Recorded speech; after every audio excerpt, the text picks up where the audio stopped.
উত্তরপাড়াতেও জীবিত ভোটার খসড়ায় হয়ে গেল মৃত। উত্তরপাড়া বিধানসভার 16 নম্বর ওয়ার্ডে 262 নম্বর বুথের বাসিন্দা শ্যামল খাটুয়ার হতবাক এই ঘটনায়। শ্যামলবাবু জানালেন, বিএলওর দিয়ে যাওয়া এমারোনেশন ফর্ম নির্দিষ্ট নথি দিয়ে জমা করেছিলেন। খসড়া ভোটার তালিকা প্রকাশ হওয়ার পর তিনি জানতে পারেন তার নাম মৃত ভোটার হিসেবে তালিকাভুক্ত হয়েছে। ফলে দুশ্চিন্তার মধ্যে রয়েছেন শ্যামলবাবু। ওই নির্দিষ্ট বুথে বিএলও 2 ছিলেন তার নিজের ভাই শিবশঙ্কর খাটুয়া। তিনি জানান, শেষ বিএলও এবং বিএলওর দের মিটিংয়ে মোট 30 জন ভোটারের নাম মৃত ভোটার হিসেবে চিহ্নিত করে তালিকা করা হয়েছিল।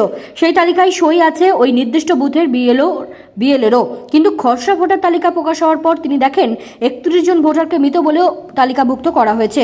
তার মধ্যে তার দাদা শ্যামল খাটুয়ার নামও নথিভুক্ত করা হয়েছে। বলুন।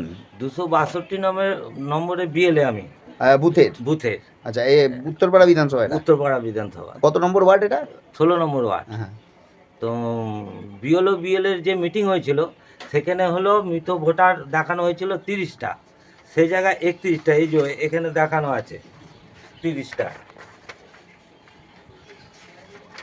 30 জনকে মৃত ভোটার দেখিয়েছে। মৃত বলে দেখানো হয়েছে। আচ্ছা, ঠিক আছে। এবার যখন লিস্ট বেরোলো তখন 31টা, তার মধ্যে আমার দাদা নাম আছে।